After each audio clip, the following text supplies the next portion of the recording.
Hey guys, welcome to the 11th annual Algonquin Poetry Out Loud competition. 11 years, almost, this has been going on for a while.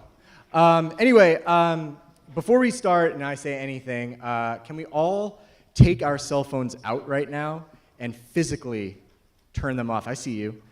Physically turn them off in the off positions. This is not unlike the sea at night where you can see the lights of a distant ship. So I can identify you. I see you right there in row 5. I see you. So yeah, let's just have our cell phones off because what our competitors are going to endeavor is a difficult task as it is, and we would like to keep distractions at a minimum. Anyway, for those of you who don't know me, my name is Mr. Zarnecki, and look at me, I teach in the English department. This may be hard to believe, but one day in first grade, Danny Clark told me that I was stupid and that nobody liked me. Yeah, it's true. Now, I thought Danny and I were friends, so when home that day, I did the one thing any self-respecting only child would do, and I cried to my mommy.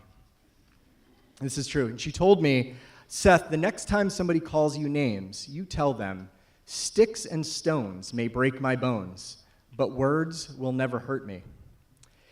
This might have been the worst advice I have ever received in my life. So there's a problem with my mom's insight. First, it assumes that a short poem is an effective deterrent for a schoolyard bully, and spoiler alert, it is not. Second, and most dangerously, my mother's advice asserts that words have no power. Saying words will never hurt me is to adhere to an untruth that the spoken word doesn't matter. But we know differently. Words can change us in profound and concrete ways. And you shouldn't take a bearded hipster English teacher's word for it. No, science confirms this as well. In fact, there's a book written about it. The book, Words Can Change Our Brain, asserts that our minds are hardwired to respond favorably to certain types of speech and negatively to others. The research shows that positive words such as peace and love promote clear thinking, and in a word, makes us smarter. Conversely, a single negative word can increase the activity in the fear center of your brain. The result, the brain shuts down the logic and reasoning centers, effectively making us dumber. So my mother's little ditty to divert bullies asserts that words don't matter, but they do. They can affect how we think and how we're perceived. So it compels us all to be purposeful with our spoken language and heed poet Anne Sexton's advice that words and eggs must be handled with care. Once broken, they are impossible things to repair.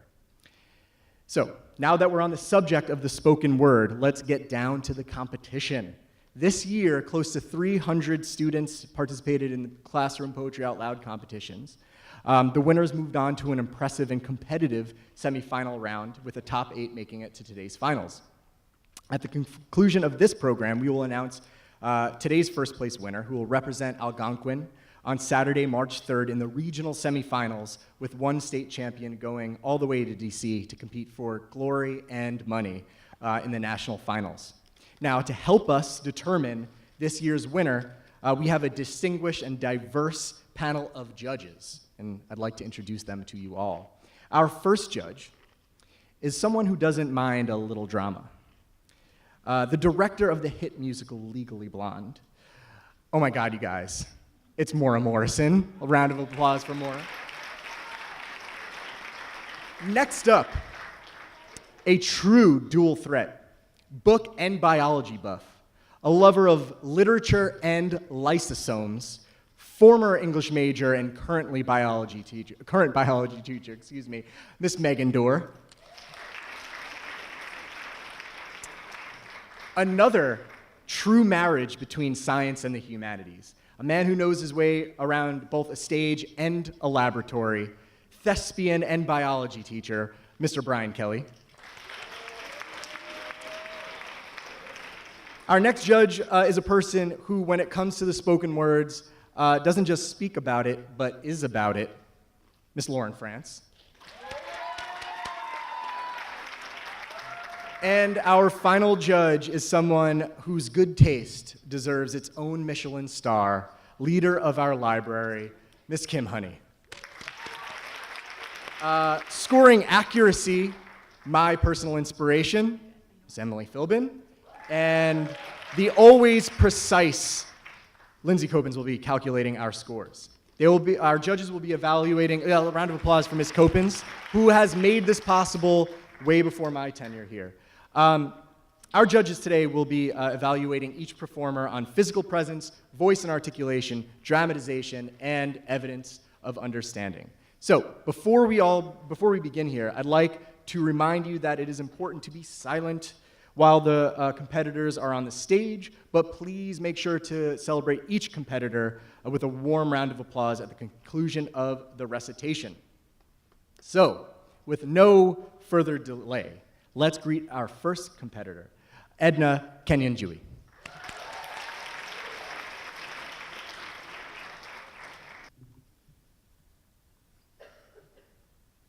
The Gaff by C.K. Williams.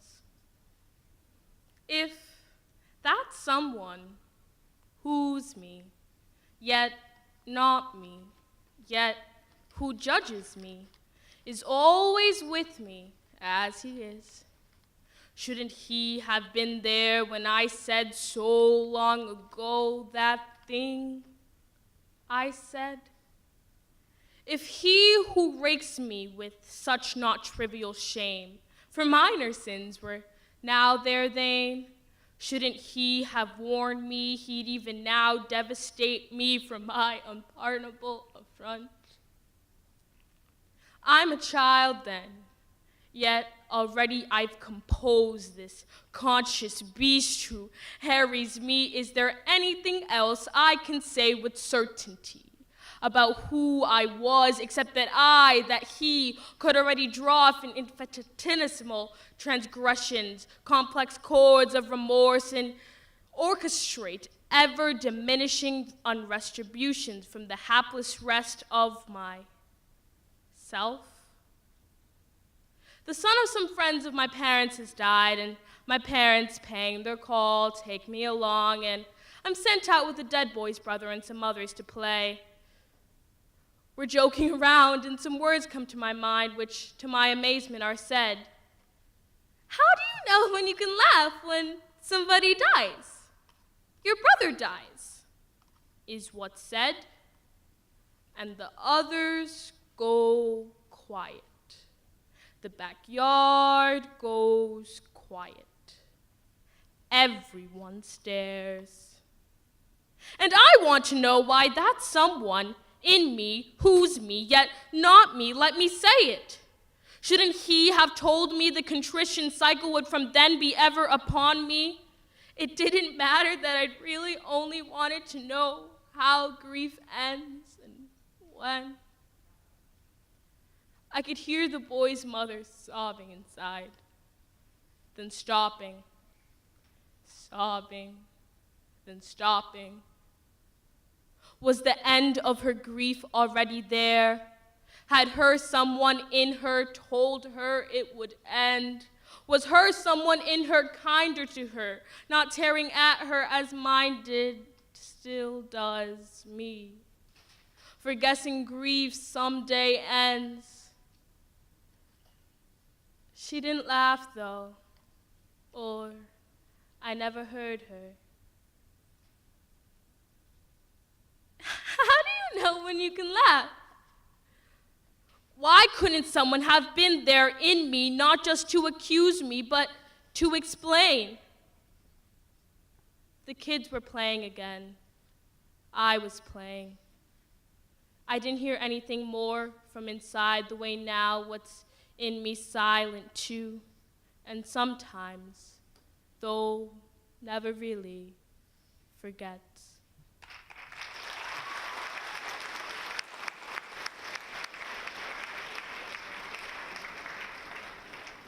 Next to the stage, Kara Haddon.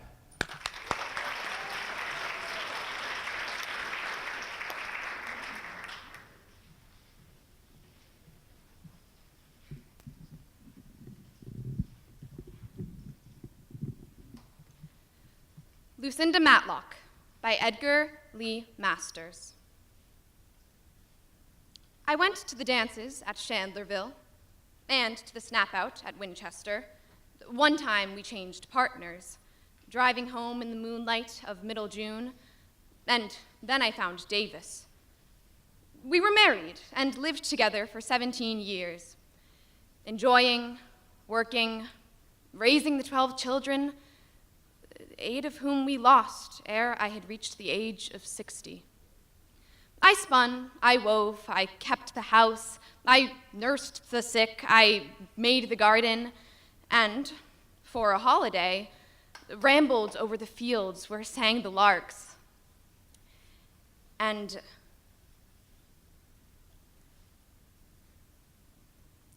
rambled over the fields where sang the larks. Prompt. And by Spoon River, gathering many a shell, and many a flower and medicinal weed, shouting to the green valleys, singing to the wooded hills. At 96, I'd lived enough. That is all, and passed to a sweet repose. What is this I hear of sorrow and weariness, anger, discontent, and drooping hopes? Disgenerate friends, life is too strong for you. It takes life to love life.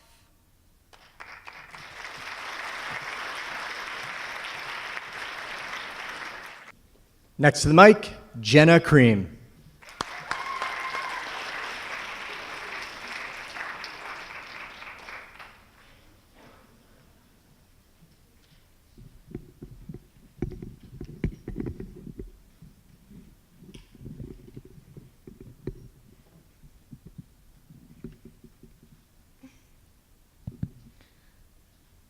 Please Don't, by Tony Hoagland.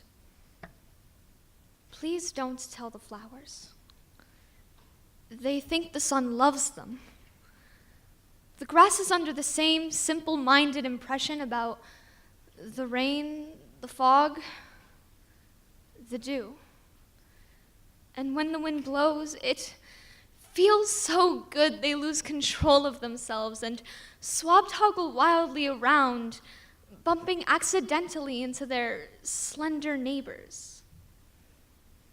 Forgetful little lotus eaters, solar-powered hydroholics drawing nourishment up through stems into their thin green skin, high on the expensive chemistry of mitochondrial explosion, believing that the dirt loves them.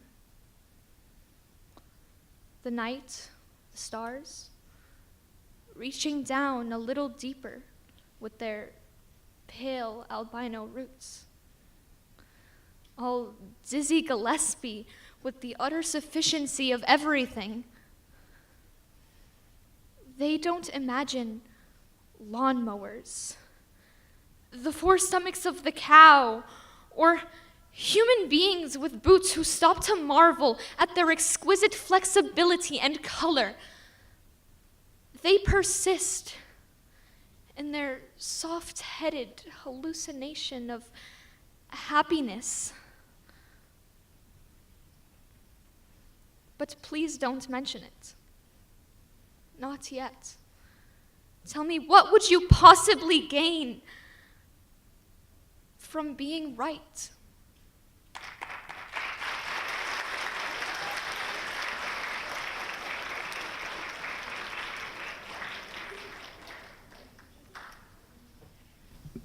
Next to the stage, Taylor Murphy.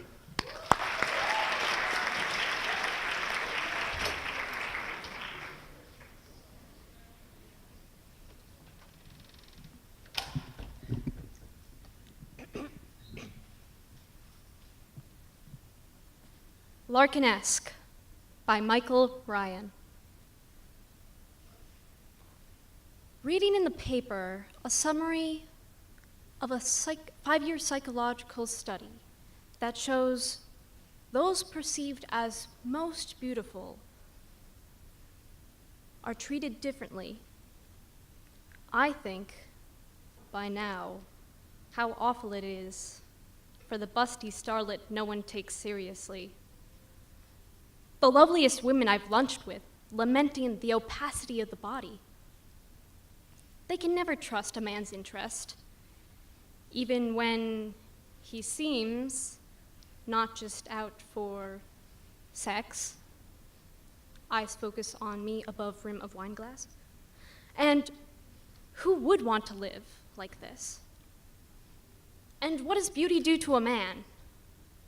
Don Juan, Casanova, Lord Byron, those fiery eyes and steel jawlines confront a furnace of self-loathing. All those breathless women rushing to him while hubby's at the office or ball game, primed to be consumed by his beauty while he stands next to it, watching. So maybe the looks we're dealt are best. It's only common sense that happiness depends on some bearable deprivation or defect. And who knows what conflicts great beauty could have caused? What cruelties one might have suffered from those now friends? What unmanageable possibilities smiling at every small turn? So, if I get up to draw a tumbler of ordinary tap water and think, what if this were nectar, dripping from delicious, burning fingers? Will all I've missed knock me senseless? No, of course not. It won't.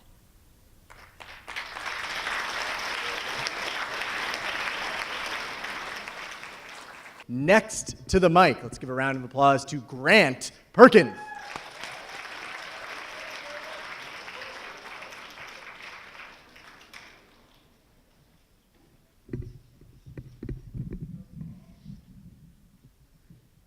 Don't really make these things for guys taller than 6 feet. Megan Married Herself by Caroline Bird. She arrived at the country mansion in a silver limousine. She sent out invitations and everything. Her name written twice with "and" in the middle. The calligraphy of coupling. She strode down the aisle to "At Last" by Etta James. Faced the celebrant like a keen soldier reporting for duty. Her voice shaky, yet sure. I do. You may now kiss the mirror.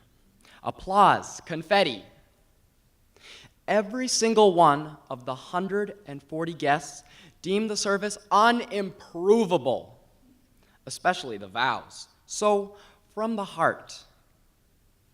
Her wedding gown was ivory, pointedly off-white. After all, we've shared a bed for 32 years, she quipped in her first speech. I'm hardly virginal, if you know what I mean. No one knew exactly what she meant. Not a soul questioned their devotion. You only had to look at them, hand cupped in hand, smiling out of the same eyes. You could sense their secret language, bone deep, blended blood. Toasts were frequent, tearful. One guest eyed his wife, hovering harmlessly at the bar, and imagined what his life might have been if he'd responded, years ago, to that offer in his head. I'm the only one who will ever truly understand you. Marry me, Derek. I love you. Marry me. At the time, he hadn't taken his proposal seriously. He recharged his champagne flute, watched the newlywed cut her 5-tiered cake, both hands on the knife. Is it too late for us to try? Derek whispered to no one as the bride glided herself onto the dance floor, taking turns first to lead, then follow.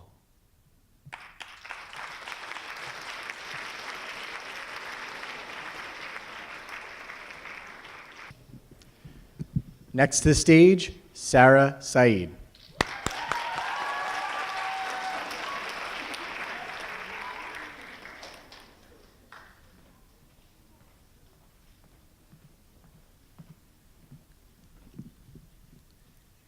American Smooth by Rita Dove.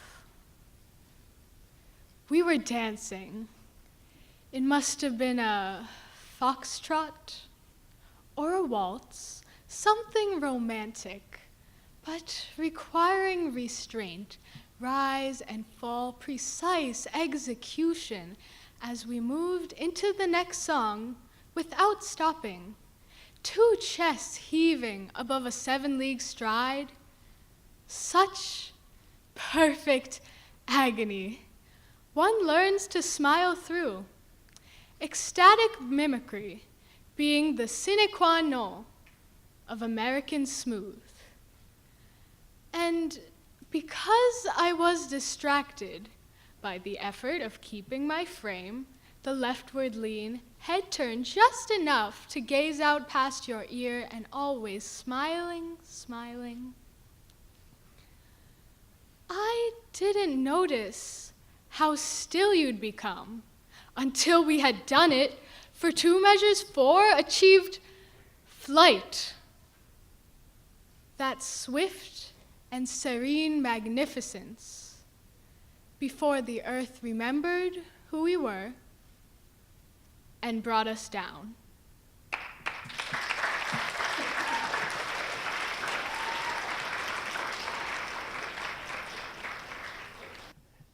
Next to the stage, Miranda Slingluff.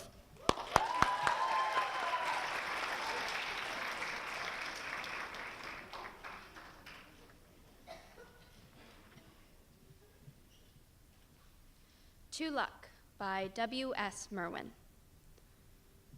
In the cards and in the bend in the road, we never saw you. In the womb and in the crossfire. In the numbers. Whatever you had your hand in, which was everything, we were told to never put our faith in you, to bow to you humbly after, all because in the end there was nothing else we could do but not to believe in you. Still, we might coax you with pebbles kept warm in the hand, or coins, or the relics of vanished animals, observances, rituals, not binding upon you who make no promises. We might do such things only not to neglect you and risk your disfavor. Oh, you who are never the same, who are secret as the day when it comes, you whom we explain as often as we can without understanding.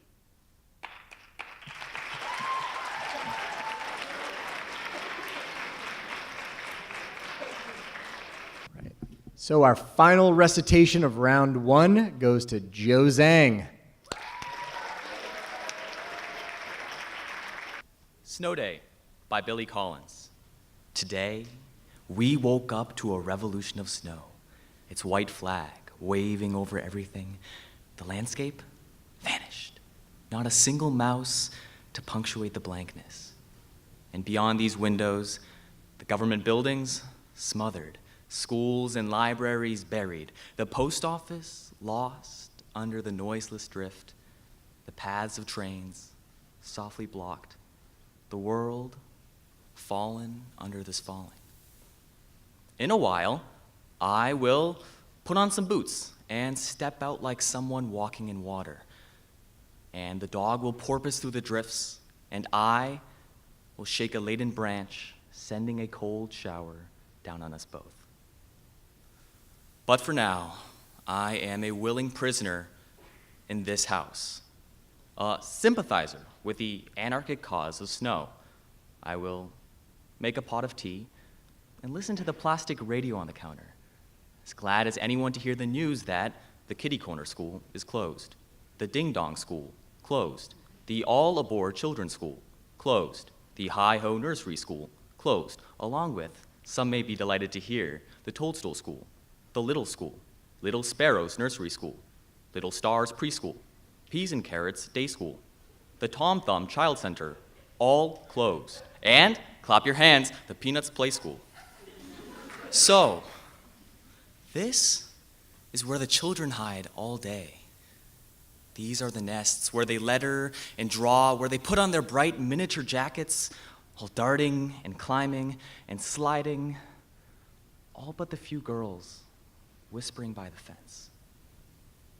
And now, I am listening hard in the grandiose silence of the snow, trying to hear what those three girls are plotting. What riot is afoot? Which small queen is about to be brought down?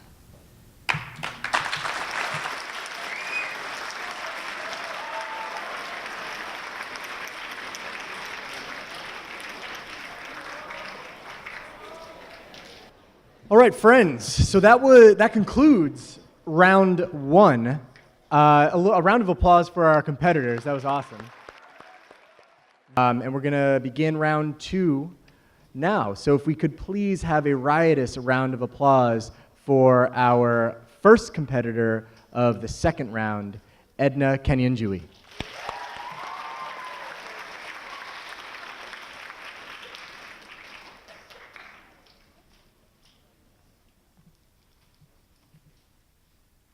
Art versus Trade by James Weldon Johnson. Trade. Trade versus art brain. Brain versus heart. Oh, the earthliness of these hard-hearted times when clinking dollars and jingling dimes drown all the finer music of the soul. Life as an octopus with but this creed, that all the world was made to serve his greed.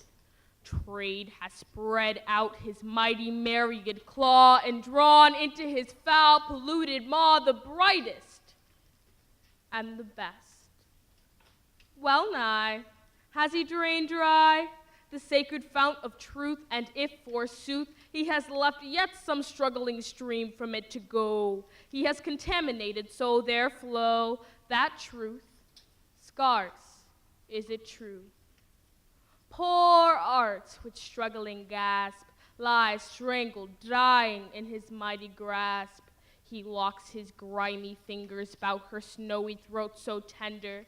Is there no power to rescue her, protect, defend her? Shall art be left to perish? Shall all the images her shrines cherish be left to this iconoclast, to vulgar trade? Oh, that mankind had less of brain and more of heart. Oh, that the world had less of trade and more of art. Then would there be less grinding down the poor. Then would men learn to love each other more. For trade stalks like a giant through the land, bearing aloft the rich in his high hand, while down beneath his mighty ponderous tread, he crushes those who cry for daily bread.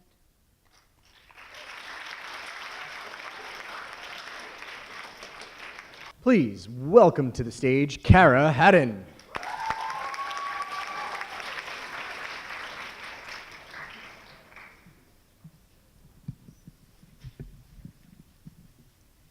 The Legend by Garrett Hongo, in memory of J. Kashiwamura. In Chicago, it is snowing softly, and a man has just finished his wash for the week. He steps into the twilight of early evening, carrying a wrinkled shopping bag full of neatly folded clothes, and, for a moment, enjoys the feel of warm laundry and crinkled paper, flannel-like against his gloveless hands. There's a Rembrandt glow on his face, a triangle of orange in the hollow of his cheek, as a last flash of sunset blazes the storefronts and lit windows of the street. He is Asian, Thai or Vietnamese, and very skinny, dressed as one of the poor in rumpled suit pants and a plaid mackinaw, dingy and too large. He negotiates the slick of ice on the sidewalk by his car, opens the Fairlane's back door, leans to place the laundry in, and turns, for an instant, toward the flurry of footsteps and cries of pedestrians. As a boy, that's all he was. Backs from the corner package store shooting a pistol, firing it once at the dumbfounded man who falls forward, grabbing at his chest. A few sounds escape from his mouth, a babbling no one understands as people surround him, bewildered at his speech. The noises he makes are nothing to them. The boy is gone, lost in the light array of foot traffic, dappling the snow with fresh prints. Tonight, I read about Descartes' grand courage to doubt everything except his own miraculous existence. And I feel so distinct from the wounded man lying on the concrete. I am ashamed. Let the night sky cover him as he dies. Let the weaver girl cross the bridge of heaven and take up his cold hands.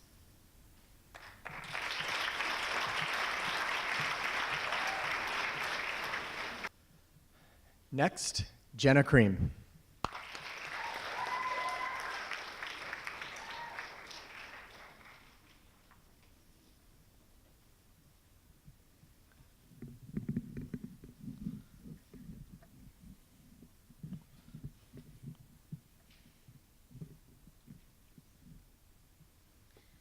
Famous by Naomi Shihab Nye. The river is famous to the fish. The loud voice is famous to silence, which knew it would inherit the earth before anybody said so. The cat sleeping on the fence is famous to the birds watching him from the birdhouse. The tear is famous briefly to the cheek. The idea you carry close to your bosom is famous to your bosom. The boot is famous to the earth, more famous than the dress shoe, which is famous only to floors. The bent photograph is famous to the one who carries it, and not at all famous to the one who is pictured. I want to be famous to shuffling men who smile while crossing streets, sticky children in grocery lines, famous as the one who smiled back. I want to be famous in the way a pulley is famous, or a buttonhole, not because it did anything spectacular, but because it never forgot what it could do.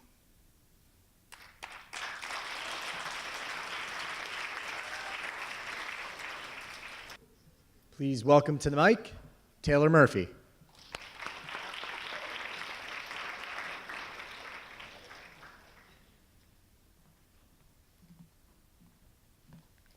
Monet Refuses the Operation by Liesl Mueller.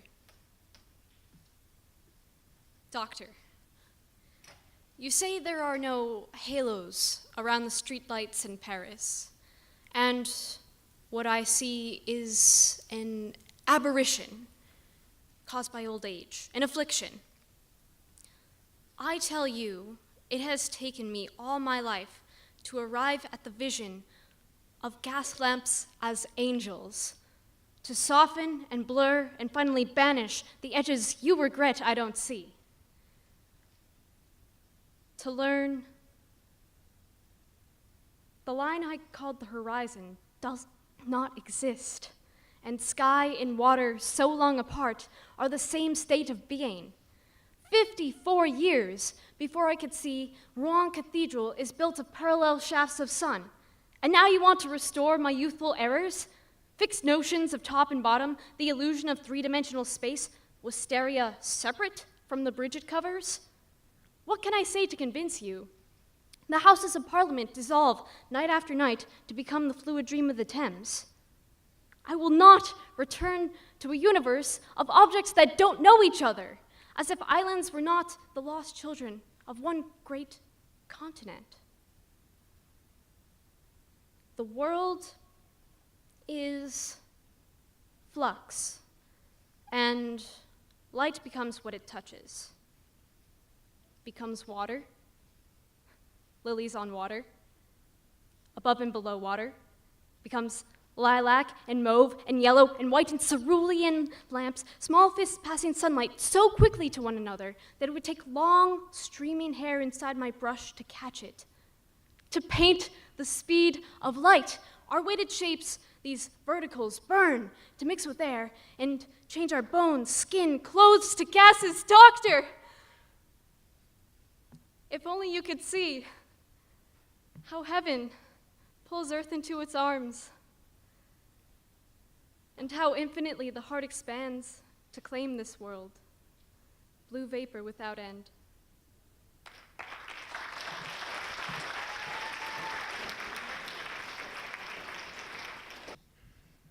Next, Grant Perkins.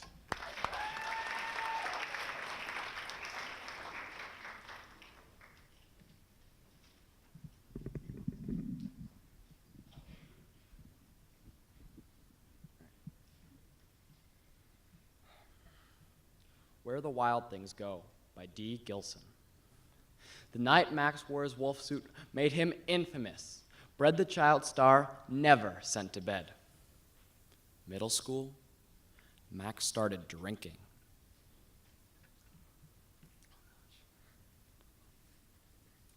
Not in my house, his mother begged. No, no, no, Wild Thing. Max reminded her who bought this condo, who paid for her meds.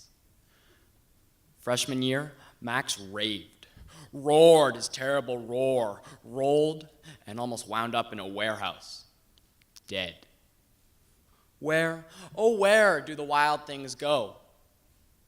To rehab in high school, to college on residual book sales. Max kept his head down, laughed at drunken frat boys. Bro, let the wild rumpus start! Max said, no thanks, and volunteered for the Peace Corps instead. 2 years in Kenya, 1 in Belarus. The president thought Max might be of some use. Max moved to Washington, appointed at the State Department a cultural attaché. One important day, Max wore his wolf gray suit, then drove home well past rush hour in a freak snowstorm. Max drove on the deserted beltway, thought it his throne. Yes, Max belted, this is where the wild things roam.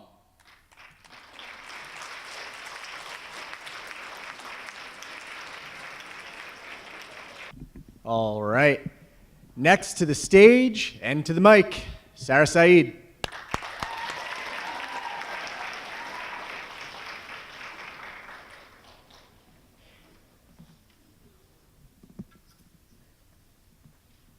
If They Should Come For Us by Fatima Asghar. These are my people, and I find them on the street and shadow through any wild, all wild, my people. My people, a dance of strangers in my blood, the old woman's sari dissolving to wind, bindi a new moon on her forehead. I claim her my kin and sew the star of her to my breast, the toddler dangling from stroller, hair a fountain of dandelion seed at the bakery. I claim them too, the Sikh uncle at the airport who apologizes for the pat-down, the Muslim man who abandons his car at the traffic light, drops to his knees at the call of the azan, and the Muslim man who sips good whiskey at the start of Maghrib, the lone khala at the park pairing her kurta with Crocs, my people. My people. I can't be lost when I see you. My compass is brown and gold and blood. My compass, a Muslim teenager, snapback and high tops gracing the subway platform. Mashallah! I claim them all. My country is made in my people's image. If they come for you, they come for me too. In the dead of winter, a flock of aunties step out on the sand. Their dupattas turn to ocean. A colony of uncles grind their palms, and 1,000 jasmines bell the air. My people. I follow you like constellations. We hear the glass smashing the street, and the nights opening their dark. Our names, this country's wood for the fire. My people, my people. The long years we've survived, the long years yet to come. I see you map my sky, the light, your lantern, long ahead, and I follow. I follow.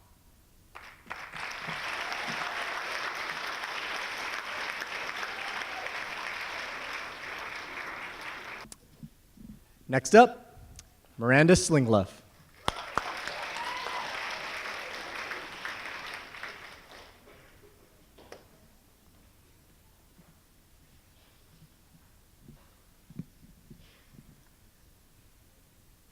Abandoned Farmhouse by Ted Kooser. He was a big man, says the size of his shoes on a pile of broken dishes by the house. A tall man, too, says the length of the bed in an upstairs room. And a good, God-fearing man, says the Bible with a broken back on the floor below the window, dusty with sun. But not a man for farming. Say the fields cluttered with boulders and the leaky barn. A woman lived with him. Says the bedroom wall papered with lilacs and the kitchen shelves covered with oilcloth. And they had a child, says the sandbox made from a tractor tire. Money was scarce. Say the jars of plum preserves and canned tomatoes sealed in the cellar hole, and the winter's cold. Say the rags in the window frames. It was lonely here, says the narrow country road. Something went wrong, says the empty house in the weed-choked yard. Stones in the field say he was not a farmer. The still sealed jars in the cellar say she left in a nervous haste, and the child, its toys are strewn in the yard like branches after a storm, a rubber cow, a rusty tractor with a broken plow, a doll in overalls. Something went wrong, they say.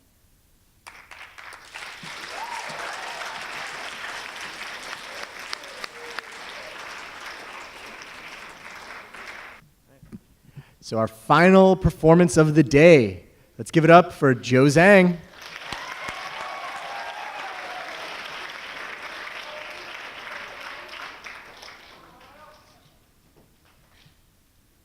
In the Basement of the Goodwill Store by Ted Kooser. In musty light, in the thin, brown air of damp carpet, doll heads, rust. Beneath long rows of sharp footfalls, like nails in a lid, an old man stands, trying on glasses, lifting each pair from the box like a glittering fish and holding it up to the light of a dirty bulb. Near him, a heap of enameled pans as white as skulls looms in the catacomb shadows, and old toilets with dry red throats cough up bouquets of curtain rods. You've seen him somewhere before. He's wearing the green leisure suit you threw out with the garbage, and the Christmas tie you hated, and the ventilated wingtip shoes you found in your father's closet and wore as a joke, and the glasses which finally fit him, through which he looks to see you looking back. Two mirrors which flash and glance are those through which one day you too will look down over the years when you have grown old and thin and no longer particular. And the things you once thought you were rid of forever have taken you back in their arms.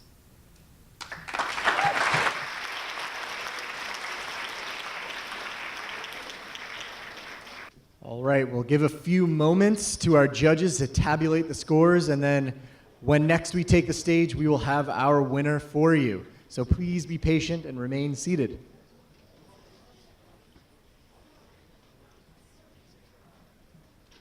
Okay, so before we announce the winner, I just wanted to take a moment to thank everybody who helps make this possible every single year. Number one, like the custodial staff and the facility staff to help us get set up. Our judges who took time out of their day and their midterms week to help look over the poems and prepare for today. Ms. Philbin and Ms. Copens for always helping getting this thing running and helping me out with that. So a round of applause for everybody who helped make this possible. And a round of applause for you guys for being here and taking part in this amazing event. So thank you. And of course, we can't forget to applaud our competitors. So competitors, if you wouldn't mind joining me on the stage, come on up. Come on up. So keep in mind that these eight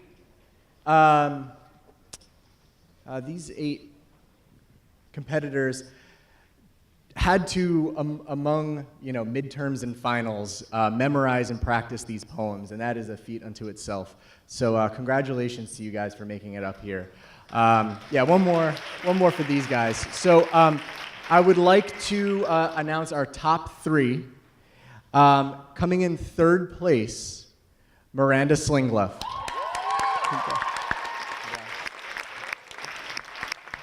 In second place, Jenna Cream.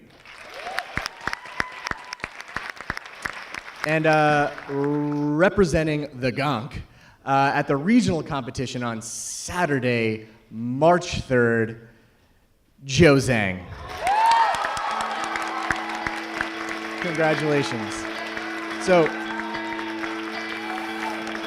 thank you. He will be competing against school-wide winners from all across the Mid-Wak region, and hopefully he'll come out on top, and we'll see him in the States. So again, thank you guys so much. I think we have a few minutes left. Yes, and so you guys can just hang out, stretch out, talk to our competitors, and thank you so much for being here.